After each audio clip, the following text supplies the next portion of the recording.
तो चलिए आज हिंदी साहित्य की कुछ सबसे अमर रचनाओं और उनके रचनाकारों की दुनिया में गोता लगाते हैं। ये एक ऐसा सफर होने वाला है जो हमें बताएगा कि हिंदी साहित्य की जड़ें भाई कितनी गहरी, कितनी विविध और कितनी दिलचस्प हैं। अब पहली नजर में ये शायद आपको नामों और रचनाओं की एक बहुत लंबी चौड़ी लिस्ट लगे। हो सकता है थोड़ी डरावनी भी लगे, लेकिन असल में यही हमारा नक्शा है। तो चलिए साथ मिलकर हिंदी साहित्य के इस खजाने को खोलते हैं और देखते हैं कि इसके अंदर क्या-क्या छिपा है। तो हमारा ये सफर 5 पड़ावों में बंटा होगा। सबसे पहले हम इस साहित्यिक यात्रा के नक्शे को समझेंगे। फिर काव्य के दिग्गजों से मिलेंगे, गद्य के जादूगरों की दुनिया में झांकेंगे, महाकाव्यों के विशाल संसार को देखेंगे और आखिर में कुछ अमूल्य साहित्यिक रत्नों को परखेंगे। तो चलिए शुरू करते हैं अपने सफर का पहला पड़ाव। देखिए, इतनी सारी जानकारी को समझने का सबसे अच्छा तरीका क्या है? यही कि इसे छोटे-छोटे, समझने लायक हिस्सों में बांट लिया जाए। इतने सारे नाम, इतनी सारी रचनाएं, सवाल तो यही उठता है कि भाई शुरुआत करें तो करें कहां से? तो एक काम करते हैं, क्यों ना हम इन्हें विषयों और समय के हिसाब से बांट लें। मतलब हम शुरुआती वीर गाथाओं से अपनी बात शुरू करेंगे और फिर धीरे-धीरे भक्ति, गद्य और आधुनिक साहित्य की तरफ बढ़ेंगे। तो लीजिए, हम आ गए हैं अपनी साहित्यिक गैलरी के पहले और सबसे पुराने हिस्से में। ये वो जगह है जहां हम हिंदी काव्य के उन महान कवियों से मिलेंगे जिन्होंने, आप कह सकते हैं, इसकी नींव रखी थी। हिंदी साहित्य का जो शुरुआती दौर था ना, वो रासो काव्य परंपरा के लिए जाना जाता है। अब सवाल है, ये रासो क्या थे? देखिए, ये असल में दरबारी कवियों की लिखी वीर गाथाएं थीं, जो अपने राजाओं की वीरता और शौर्य का जश्न मनाती थीं। और ये सिर्फ कहानियां नहीं हैं, बल्कि उस जमाने के इतिहास और संस्कृति का एक जीता जागता दस्तावेज है। हाँ, चंदवरदाई का पृथ्वीराज रासो इसका सबसे मशहूर उदाहरण है। लेकिन बात सिर्फ वीरता की नहीं थी। प्रेम और आध्यात्मिकता भी शुरुआती कविता का एक बहुत जरूरी हिस्सा थे। जैसे मलिक मोहम्मद जायसी की पद्मावत को ही ले लीजिए। इसमें सूफी परंपरा का गहरा असर दिखता है। मतलब यहां प्रेम को ईश्वर तक पहुंचने का एक जरिया माना गया। तो ये रचनाएं हमें दिखाती हैं कि उस दौर की कविता कितने अलग-अलग रंगों से भरी हुई थी। और अब हम एक ऐसे युग में दाखिल हो रहे हैं जिसने भारतीय समाज और साहित्य पर शायद सबसे गहरा असर डाला। ये था भक्ति आंदोलन का दौर। इस जमाने में कविता सिर्फ कला नहीं रही, बल्कि ये ईश्वर के प्रति प्रेम और समर्पण को दिखाने का एक जरिया बन गई। और इस आंदोलन के केंद्र में कौन थे?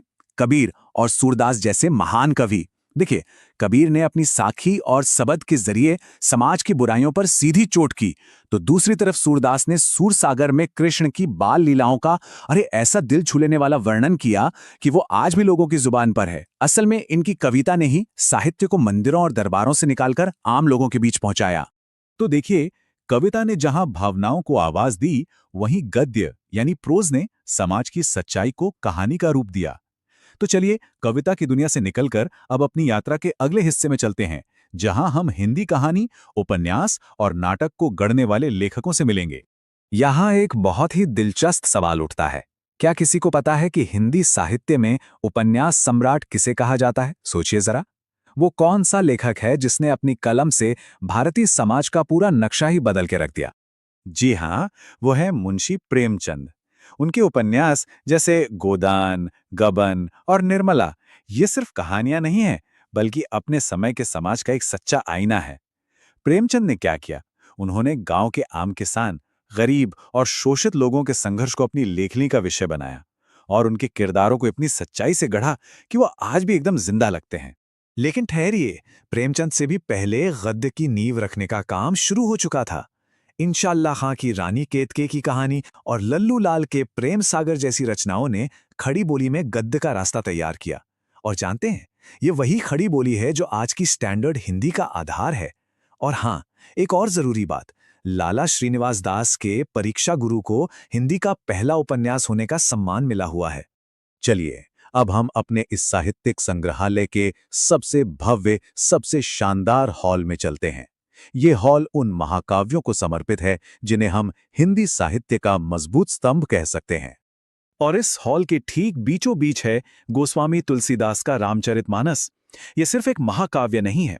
उत्तर भारत की संस्कृति, भाषा और धर्म पर इसका इतना गहरा असर पड़ा है कि क्या कहने।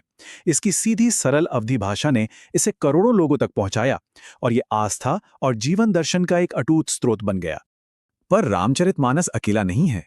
तुलसीदास के अलावा भी कई महान कवियों ने महाकाव्य लिखे हैं, जैसे केशवदास की रामचंद्रिका, जो अपनी कलात्मक और थोड़ी मुश्किल शैली के लिए जानी जाती है।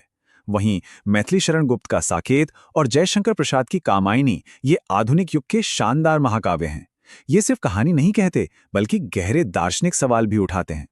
तो अब हम आ पहुंचे हैं अपने सफर के आखिरी खंड में। यहाँ हम कुछ ऐसे साहित्यिक रत्नों पर नजर डालेंगे जिन्हें किसी एक कैटेगरी में रखना तो मुश्किल है, लेकिन जिनका महत्व किसी से भी कम नहीं है। इस दौर में ना हमें हर तरह की रचनाएं मिलती हैं। मतलब एक तरफ भूषण की वीर रस से भरी कविता शिवराज भूषण है, तो दूसरी तरफ तुलसीदास की भक्ति और विनय से भरी विनय पत्रिका। और रसखान जैसे कवियों ने तो कृष्ण भक्ति में डूबकर ऐसी कविताएं लिखी जो आज भी सीधे दिल को छू जाती हैं। सच कहूं तो यही विविधता इस काल की सबसे बड़ी खूबसूरती है। और फिर 20वीं सदी की शुरुआत में हिंदी साहित्य ने एक नई करवट ली। ये उस समय के बदलते हुए भारत की तस्वीर थी। आचार्य रामचंद्र शुक्ल के निबंध संग्रह चिंतामणि ने हिंदी आलोचना को एक नई दिशा दी।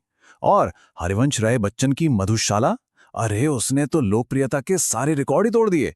और कमाल की बात यह है कि वो आज भी युवाओं के बीच उतनी ही मशहूर है। तो इस पूरी यात्रा का सार क्या निकला? चलिए फटाफट देखते हैं। हमने देखा कि कैसे रासो परंपरा ने वीर गाथाओं के लिए मंच तैयार किया।